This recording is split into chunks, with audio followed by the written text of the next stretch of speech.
दुनिया के मुसलमानों, तुम्हें घबराने की जरूरत नहीं है, तुम्हें परेशान होने की जरूरत नहीं है। यजीद अगर नमाज को खत्म करना चाहता है तो हुसैन बेटे को दे देगा, मगर मोहम्मद अरबी की नमाज को बचा लेगा। यजीद अगर इस्लाम में कमोबेशी करना चाहता है, हुसैन अपने भाई के बाजुओं को दे देगा, मगर फिर भी मजहब इस्लाम की अजमत को बचा लेगा। कसम खुदा की, जमाने ने देखा भाई के बाजू कटते रहे, हुसैन कुरान पढ़ता रहा, बेटे की जवानी लुटती रही, हुसैन नमाज पढ़ता रहा, तमाम घर प्यासा था, हुसैन अल्लाह का शुक्र अदा करता रहा। और मेरे हुसैन ने कहा था, मौला ये तो एक अली अकबर है, ये तो एक अब्बास है, ये तो एक अली असगर है, अगर तू हुसैन को देता तो तेरे नबी का नवासा एक एक करके तमाम के तमाम तेरे दीन पे कुर्बान कर देता। मौला सब कुछ लुटाना मंजूर है, मगर यजीद के सामने हुसैन को झुकना मंजूर नहीं है। वाह भाई वाह, नारे तकबीर, नारे रिसालत, मजहबे इस्लाम, पैगंबरे इस्लाम, शहदाए करबला, माशाअल्लाह माशाअल्लाह। एक बात याद रखें, औलाद को प्यासा देखना आसान नहीं होता। अगर किसी का बेटा बीमार हो, न बाप को चैन है न माँ को चैन है। अगर किसी की बहन बीमार हो, भाई परेशानी में है, अल्लाह मेरी बहन को शिफा दे दे। अगर किसी बहन का भाई परेशान है तो बहन मुसल्ले पर बैठ बैठ कर दुआएं कर रही है। अल्लाह अल्लाह। लोगों, हमने करबला को सुना तो बहुत, मगर न मैंने न आपने कभी करबला के दर्द को समझा नहीं है, उसको महसूस नहीं किया है। आप सोचे तो सही, अल्लाह अल्लाह। 3 दिन का प्यासा था अली असगर, उमर अली असगर की 6 महीने की थी। मेरे रसूल का नवासा यूं करबला में लेकर गया था। अली असगर के जिस्म पे सफेद कपड़ा ढका हुआ था, और मेरे हुसैन ने यजीदियों से जाकर कहा था, ऐ यजीदियों, आज 3 दिन का अरसा हो गया है, मेरे बेटे की प्यास की शिद्दत का आलम यह है, इसके होठ प्यास की शिद्दत से काले पड़ गए हैं। यजीदियों, मेरे बेटे की भूख का आलम यह है, इसकी आंखों में गले पड़ गए हैं। ऐ यजीदियों, तुम मेरे बेटे से क्यों दुश्मनी कर रहे हो? हाँ हाँ, अली अकबर तलवार उठा सकता था, तुमने अली अकबर की जवानी को लूट लिया है। अब्बास घोड़ा दौड़ा सकता था, तुमने अब्बास के बाजुओं को काट दिया है। कासिम तुम्हारे सामने तीर चला सकता था, तुमने मेरे कासिम के जवानी को लूट लिया है। मेरा हुसैन करबला में खड़ा है, यजीदियों से कह रहा है, यजीदियों, तुम्हारे भी 6-6 महीने के बच्चे होंगे। अगर किसी के पास मेरे अली असगर के जैसा बेटा हो तो उसे उसके बेटे की मोहब्बत का वास्ता मेरे अली असगर को चंद पानी के घूंट दे दो। अगर तुम पानी के घूंट दे दोगे, मैं नाना से हश्र में तुम्हारी शफाअत करूंगा।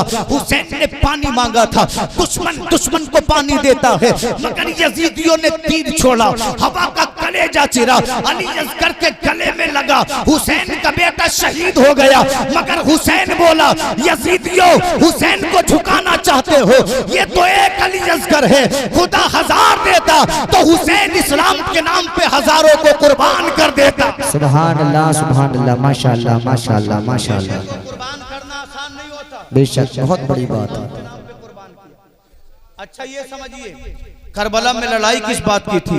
कि इमाम हुसैन को हुकूमत की जरूरत थी। अल्लाह अल्लाह, जिस हुसैन की अजमत का आलम ये हो, आका फरमाते हैं, अल हसन वल हुसैन सय्यदा शबाबी अहलिल जन्ना। हसन और हुसैन जन्नती नौजवानों के सरदार है। उस हुसैन को दुनिया की हुकूमत की जरूरत नहीं थी। अरे हुसैन की जात तो ये है, अगर हुकूमत में ठोकर मार दे तो किसी फकीर को बादशाह बना दे, जिसको चाहे उसको हुकूमत अता फरमा दे। अल्लाह अल्लाह। करबो बला के मैदान में लड़ाई किस चीज की थी? क्या हुसैन को पैसे की जरूरत थी? अरे जिसके बाबा के घर का आलम ये हो, खुद 3 दिन का प्यासा हो, खुद 3 दिन का भूखा हो, अगर कोई सुवाली खुदा के नाम पे मांग ले तो मौला अली आगे का खाना उठा कर दे दे और कहे, मौला खाने की जरूरत नहीं है, तेरी मोहब्बत की जरूरत है।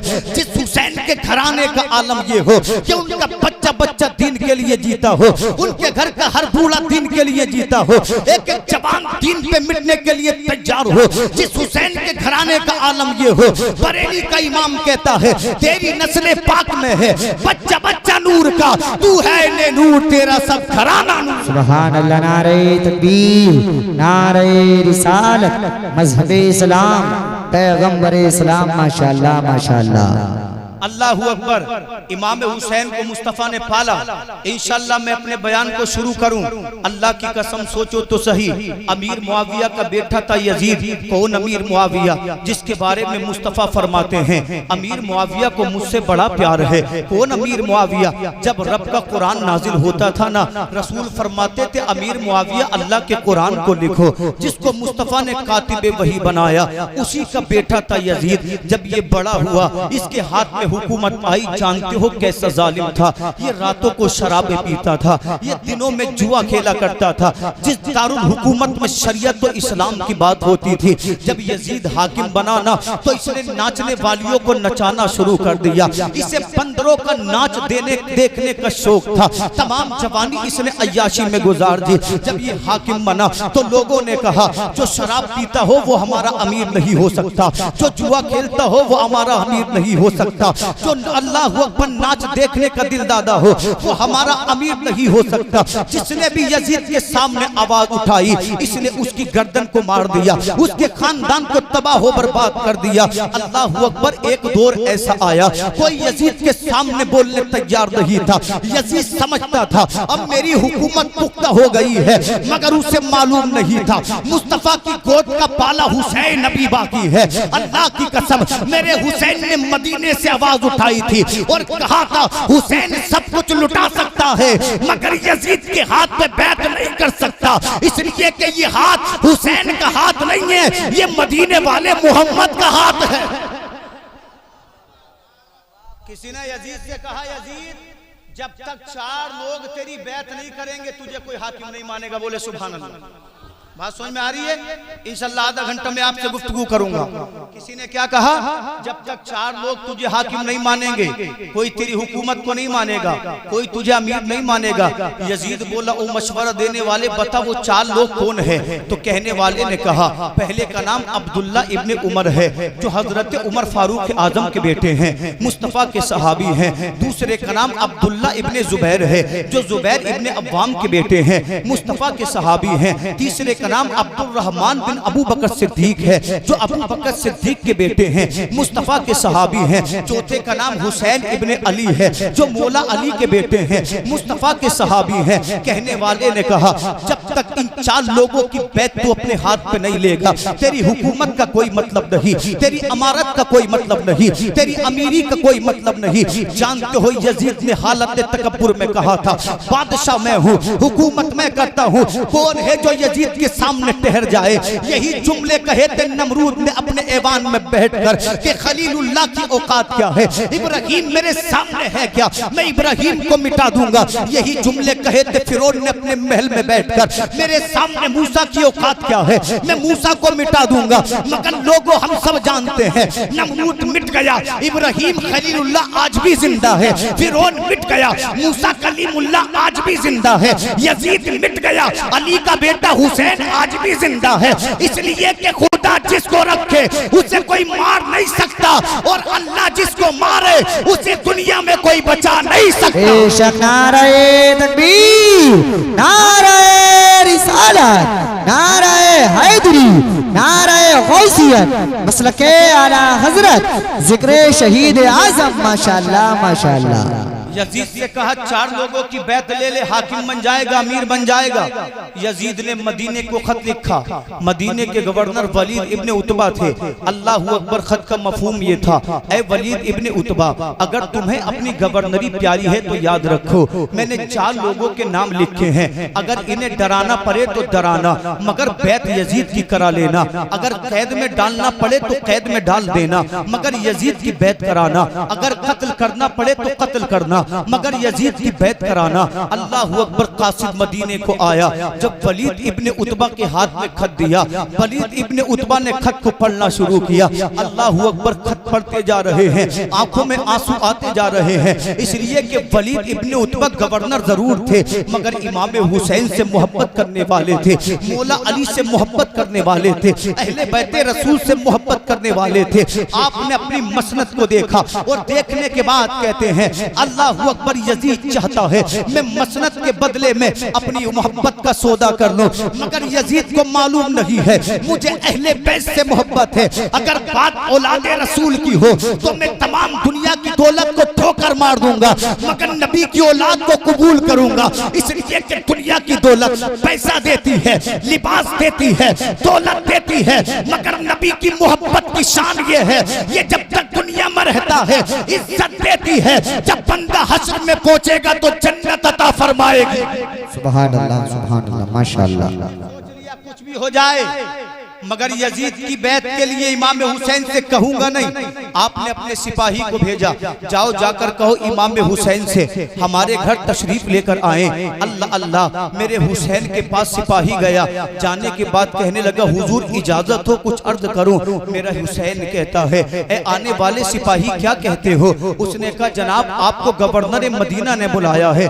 हुसैन फजर की नमाज के बाद मुसल्ले पे बैठे थे, तस्बीह पढ़ रहे थे, अल्लाह अल्लाह कर रहे थे। मेरे हुसैन ने फरमाया अभी चलूं या कुछ बाद में आने की इजाजत है? सिपाही ने हाथों को जोड़कर अर्ज किया जनाब आप तो हमारे आका हैं, आप तो हमारे मौला हैं, आपका जब दिल करे तब आप गवर्नर मदीना के घर आ जाना। अल्लाह अल्लाह, मेरे हुसैन ने जोहर की नमाज को मस्जिद नबवी में पढ़ा, असर मस्जिद नबवी में पढ़ी, मगरिब मस्जिद नबवी में पढ़ी। ईशा की नमाज पढ़ने के बाद जब आप वलीद इब्न उतबा के घर की जानिब चले, दिल में अजीब खचमकश है, दिल में अजीब खलीज है, दिल में अजीब सा एक डर है।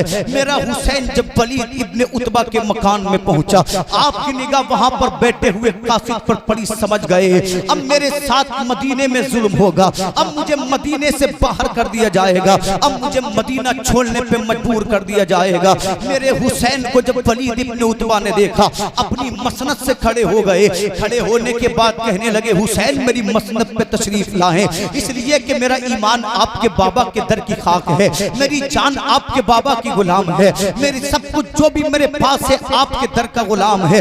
मेरा हुसैन फरमाता है अपनी मसनद पर बैठे रहो। मेरे हुसैन दूसरी मसनद पर बैठे।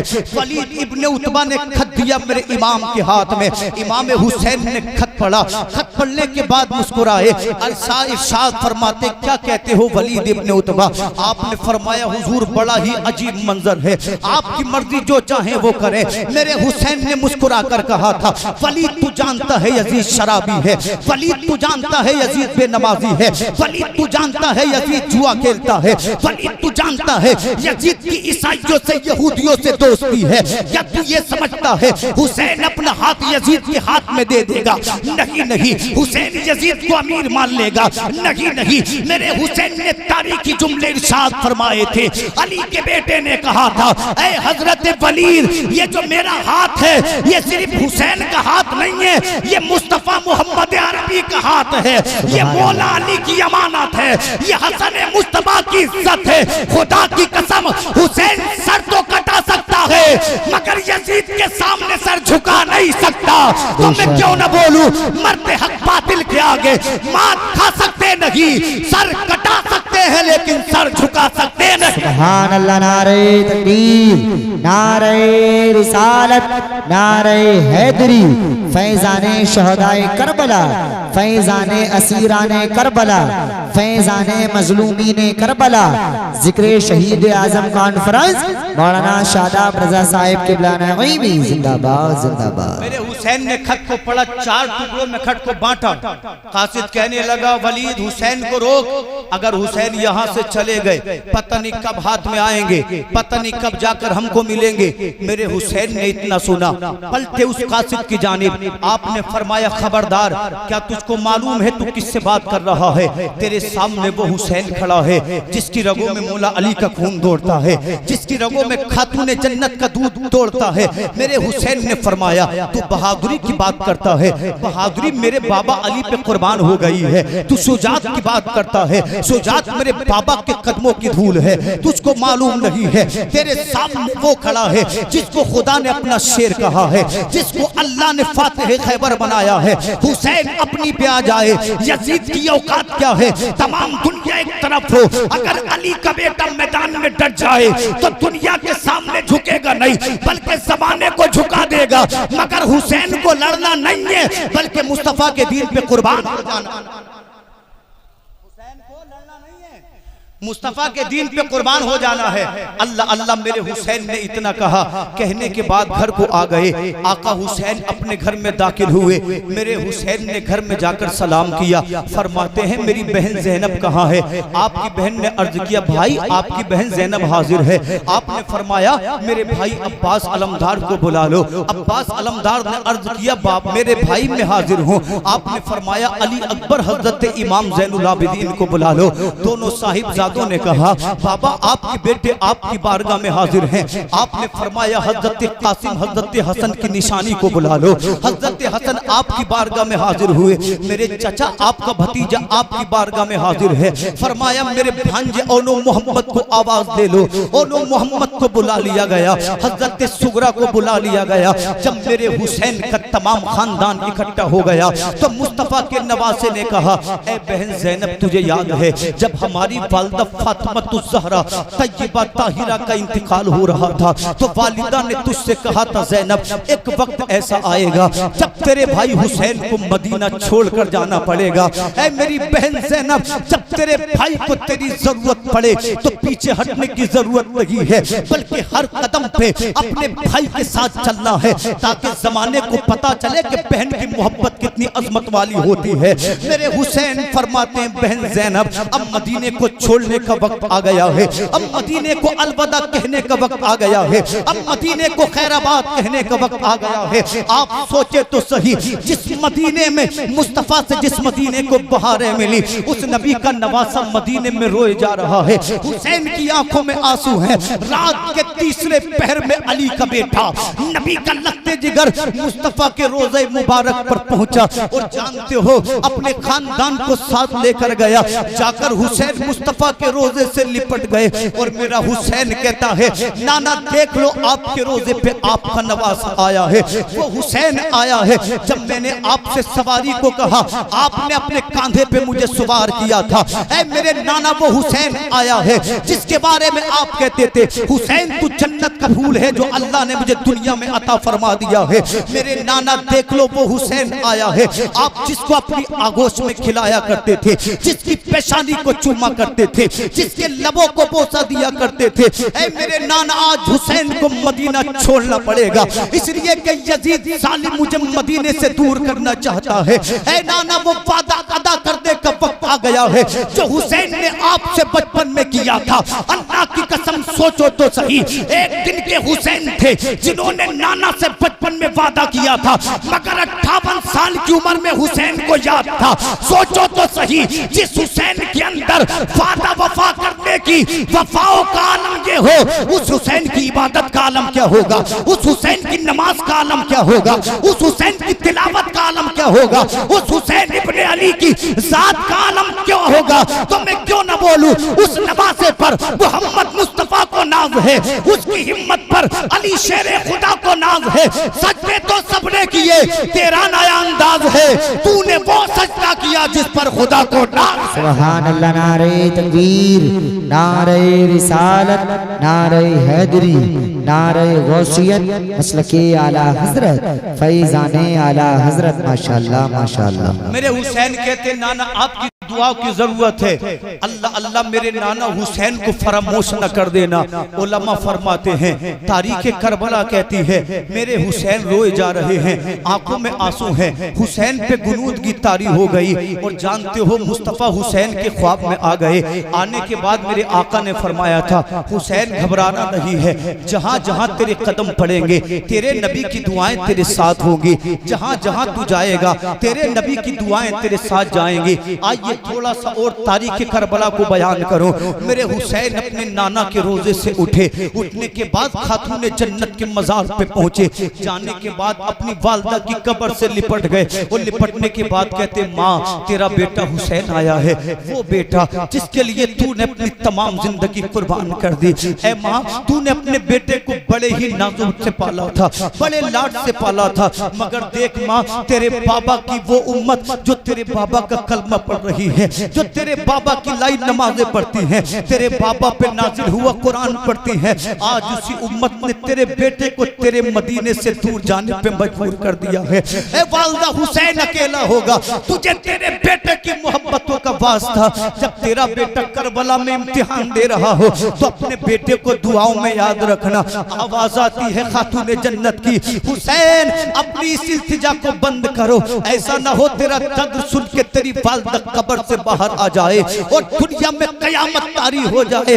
वालिदा की कब्र से आवाज आई थी, ए हुसैन याद रखो, जहां जहां तुम जाओगे तुम्हारी माँ की दुआएं तुम्हारे साथ जाएंगी। अल्लाह अल्लाह। हुसैन अपनी वालिदा की कब्र से उठे, हजरत हसन की कब्र पे पहुंचे, जाने के बाद कहते मेरे भाई छोटा भाई आया है, सलाम कबूल करो और अपने भाई के लिए दुआएं जरूर करना। अल्लाह की कसम मुसलमानों सोचो तो सही, आप अपने वतन को छोड़कर कहीं भी रहो, बड़ी बड़ी गाड़ियों में घूमो, बड़े बड़े बंगलों में रहो, मगर वतन जरूर याद आता है, बस्ती जरूर याद आती है, गांव जरूर याद आता है। और हुसैन उस मदीने को छोड़कर जा रहा है जिसके बारे में मेरा इमाम कहता है, हरम की जमीन और कदम रख के चलना।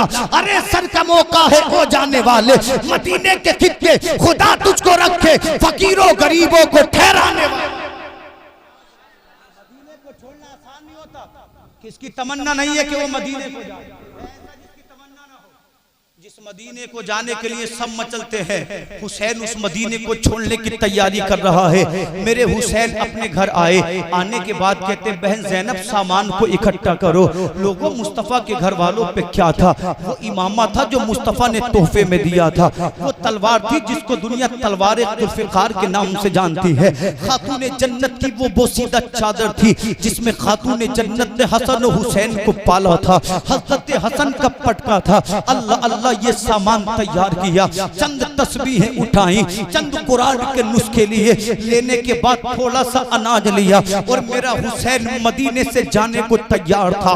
अभी मदीने से निकलने का इरादा था कि मुअज्जिन ने मस्जिद में अजान दे दी, अल्लाहु अकबर अल्लाहु अकबर। नबी के नवासे ने अर्ज किया, ऐ मेरे घर वालों रुक जाओ, ठहर जाओ, जब फजर की अजान हो गई है तो जाने से पहले पहले मदीने में आखिरी नमाज पढ़ते हुए चलेंगे। मेरा हुसैन इमाम बना, तमाम घराना हुसैन के पीछे खड़ा हो गया। जब हुसैन ने सलाम फेरा, मदीने की गलियों को छोड़कर चला मुस्तफ़ा का नवासा। जिस गली से गुजरता था वो गली रोती थी, जिस दरवाजे से गुजरता था वो दरवाजा रोता था। सूरज तुलू हो चुका था, मदीने के लोग अपनी दुकानों में बैठ चुके थे, मदीने के बाजारों में चहल पहल थी। मदीने के लोगों ने अजब मंजर देखा, हुसैन अल्लाहु अकबर ऊंटों पर सवार है, हुसैन का घराना घोड़ों पर सवार है, हुसैन मदीने को छोड़ने की तैयारी कर रहा है। मदीने के लोग दौड़ते दौड़ते आए, कहा हुसैन कहाँ जाने का इरादा है। मेरा इमाम कहता है ओ मदीने वालों, मदीना को छोड़ने का इरादा है। नाना से जो बचपन में वादा किया था उस वादे को निभाने का वक्त आ गया है। मदीने के लोगों ने हुसैन का दामन थाम लिया, कहते हुसैन ऐसा ना करो, अगर आप मदीना से चले गए हुसैन हम जिंदा न रह सकेंगे, इसलिए कि मदीने की शान आप हैं, मदीने की मुस्कुराहट आप हैं, मदीने का सुकून आप हैं। जब कभी मुस्तफ़ा को देखने दिल चाहता है, तेरे बेटे अली अकबर को देख लेते हैं, सुकून मिल जाता है। हुसैन तुमने मदीना छोड़ दिया तो हमारी अदाओं का क्या होगा, हमारे सुकून का क्या होगा, हमारे अल्लाहु अकबर बच्चों का क्या होगा। हुसैन फरमाते मदीने वालों नहीं रुक सकता, इसलिए कि मुस्तफ़ा का वादा निभाना है। औरतों ने ज़ैनब सलामुल्लाह अलैह से अर्ज किया, ऐ हुसैन की बहन तुम तो मदीना छोड़कर मत जाओ, इसलिए कि मसला पूछने की जरूरत होती है, तुम्हारे दर पे आते हैं। तुम चली गई तो शरीयत किससे पूछेंगे, तुम चली गई तो मदीने की रौनक का क्या होगा। अल्लाह की कसम तारीख़ करबला को आगे बढ़ाऊं, हज़रत ज़ैनब ने कहा था ओ मदीने की औरतों वक्त आ गया है, नाना ने से वादा किया था उस वादे को निभाने जा रहे हैं। जब मेरा हुसैन मदीने की गलियों से निकला, उलमा फरमाते हैं पलट पलट के मदीने को देखता था, कभी मदीने के मकानों को देखता था, कभी मदीने के दरो दीवार को देखता था, कभी मुस्तफ़ा के गुंबद को देखता था। हुसैन बच्चों की तरह पिलक बिलक के रोता था। ज़ैनब सलामुल्लाह अलैहा ने अपनी सवारी को हुसैन के करीब किया, फरमाती है भाई तू तो मेरा शेर है, तू तो अली का बेटा है, तू तो मुस्तफा करीम का नवासा है, तेरी आंखों में आंसू कैसे? तो हुसैन ने फरमाया था मेरी बहन, ये मदीना वो शहर है जिसे दुनिया में कहीं चैन न मिले वो मदीने में आ जाए, जिसे दुनिया में कहीं सुकून न मिले वो मदीने में आ जाए, जिसे दुनिया में कहीं प्यार न मिले वो मदीने में आ जाए। मदीना दारुल अमन है, मदीना दारुल अमान है, मदीना मोहब्बत की जगह है। और नबी फरमाते हैं जो मदीने में इंतकाल करेगा मैं मोहम्मद हसन में उसकी बख्शिश कराऊंगा। मेरा इमाम बरेली से पुकारता है मदीने के खित्ते खुदा तुझको रखे, फकीरों गरीबों को ठहराने वाले, चमक तुझसे पाते हैं सब पाने वाले, मेरा दिल भी चमका दे चमका। सुभान अल्लाह, नारे तकबीर, नारे रिसालत, मसलके आला हजरत, फैजाने आला हजरत, माशाअल्लाह माशाअल्लाह। अल्लाहू अकबर, चमक तुझसे पाते हैं सब पाने वाले। मेरा वक्त मुकम्मल होने में 5 मिनट बाकी हैं। अल्लाहू अकबर। हुसैन पहुंचे 2 मुहर्रम को करबला। कितनी मुहर्रम को बोलो? कितनी? मुफ्ती बिलाल साहब का आपको पूरा बयान सुनना है, क्योंकि मैं आपका पड़ोस हूँ, आपका अपना हूँ। आप सुनते रहते इलाके में। मुफ्ती साहब को आप सुने, मेहमान है, और मेहमान की इज्जत करना हर मुसलमान की जिम्मेदारी है। जोर से बोले सुभान अल्लाह। हुसैन पहुंचे करबला 2 मुहर्रम को। पहली मुहर्रम को हुसैन नहीं पहुंचे थे, 2 मुहर्रम को। दिन छिप रहा था, रात आ गई थी, मुहर्रम की दूसरी तारीख शुरू हो गई थी। आका हुसैन फरमाते हैं जगह अच्छी है, खेमे गाड़ दो, सवारियों को बिठा लो। खेमे गाड़ दिए गए, सवारियों को बिठा लिया गया। नहरे फुरात से पानी लिया, गुस्ल किया, पिया, नमाजें पढ़ने लगे, सवारियों को पानी पिला लिया।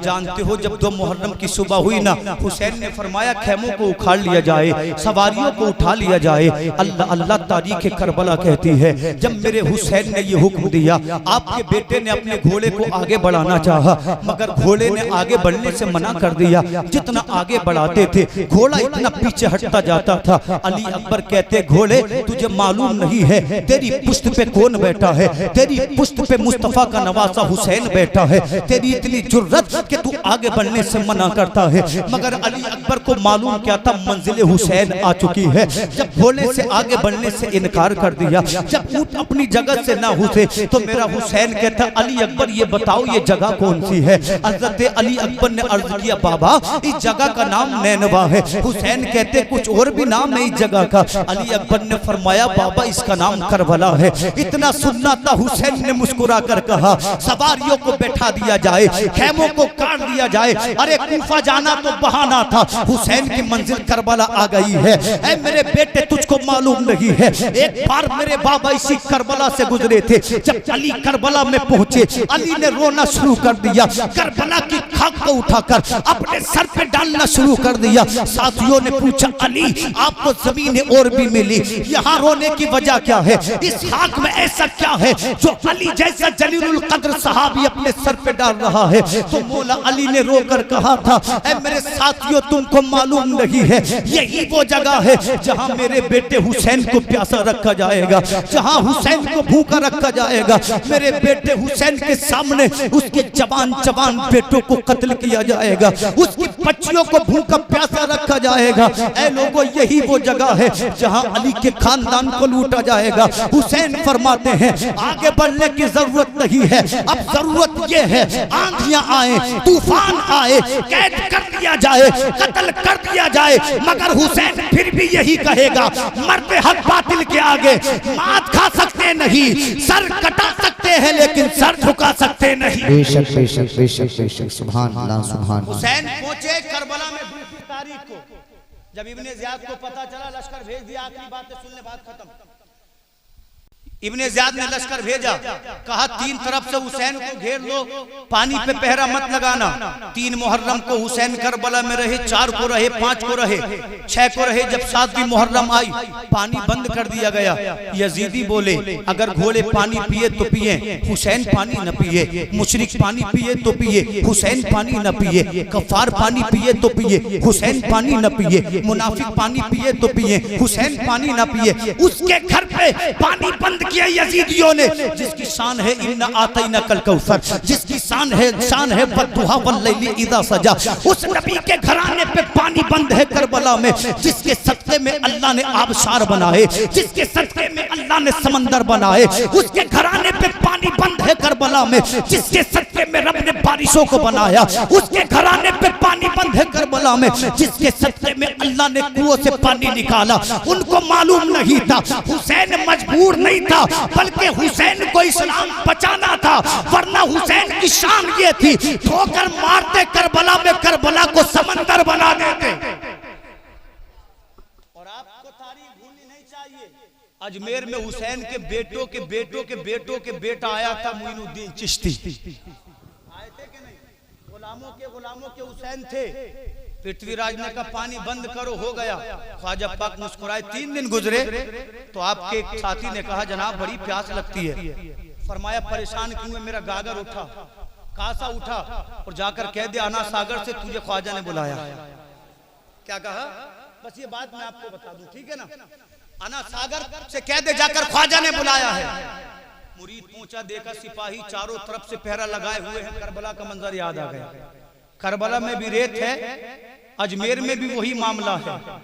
वहां भी सूखा है, यहाँ भी सूखा है, वहां भी पानी बंद, अजमेर में पानी बंद। लोग कहते हैं हुसैन मजबूर थे। सुनो हुसैन के बेटे की शान क्या। ख्वाजा पाक की बारगाह में पलट कर आया, हुजूर पानी बंद है, सिपाहियों ने तलवारों का पहरा लगा रखा है। ख्वाजा फरमाते चला जा, तेरे ख्वाजा ने सबको बेहोश कर दिया। उनके गदा जो चाहे तो काया ही पलट दे दुनिया की, ये शान है उनके गुलामों की। सरकार का आलम क्या होगा? मुरीद गया तो क्या देखा? सिपाही पड़े हैं बेहोश, तलवारें हाथों से छूटी हैं। कभी कासे को देखे, कभी अना सागर को देखे, कई किलोमीटर में फैला है। अना सागर के किनारे डरते डरते कासे को रखा, बोला चल तुझे ख्वाजा ने बुलाया है। उलमा फरमाते हैं इतना कहना था, अना सागर बूंद बूंद करके कासे में समा गया।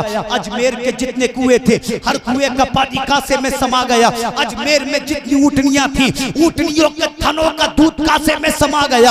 अजमेर में जितनी औरतें बच्चों को दूध पिलाती थी, हर औरत का दूध उसी कासे में आकर समा गया। अब जब सुबह को अजमेर वाले उठे, पहाड़ भी वही थे, राजा भी वही था, ख्वाजा भी वही थे, अजमेर भी वही था। अगर गायब था तो अना सागर गायब था। क्या गायब था? जोर से बोले। अना सागर गायब था। अब अजमेर वाले नहाते भी उसमें थे, पानी है नहीं राजस्थान में, हम सब जाते हैं, पीते भी उसी में थे, खाते भी उसी में थे, बनाते उसी में थे, कपड़े उसी में धोते थे। बड़े परेशान पहुंचे राजा के पास, अब क्या होगा? राजा को पता चला कि ख्वाजा ने अना सागर को कैद कर लिया है। बोला हुजूर माफ कर दे, अब कभी तंग नहीं करूंगा। मेरे ख्वाजा फरमाते अना सागर जैसे आया था वैसे ही चला जा। आखिरी नुक्ता सुने, बोले जोर से सुभान अल्लाह।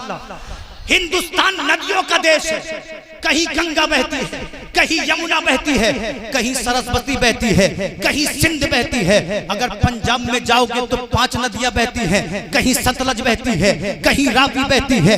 अगर साउथ में जाओगे तो गोदावरी बहती है। हिंदुस्तान में कहीं भी जाओ नदियां मिलेंगी, नहरें मिलेंगी। अल्लाह अल्लाह जितनी भी नदियां हैं सूख जाती है। जब गर्मी पड़ती है ना, गोदावरी सूख जाती है, सतलज सूख जाती है, अल्लाह अकबर, रावी सूख जाती है, यमुना सूख जाती है, सरस्वती सूख जाती है, गंगा सूख जाती है जो पहाड़ों के दामन से निकलती है। बड़ी बड़ी नदियां सूख जाती हैं, मगर 800 साल गुजर गए, नदियां सूखी, नहरें सूखी, जमाना सूखा, मगर अना सागर 800 साल में कभी नहीं सूखा। अगर किसी ने देखा तो बताए, इसलिए कि अना सागर ने हुसैन के बेटे का कासा छूट लिया। तो जब बेटे की शान ये है तो हुसैन कैसा होगा? वक्त खत्म हुआ। अल्लाह से दुआ है मैंने कोई गलती की अल्लाह माफ फरमाए। तजदीद ईमान के लिए कलमा पढ़े ला इलाहा इल्लल्लाहु मुहम्मदुर रसूलुल्लाह सल्लल्लाहु अलैहि वसल्लम।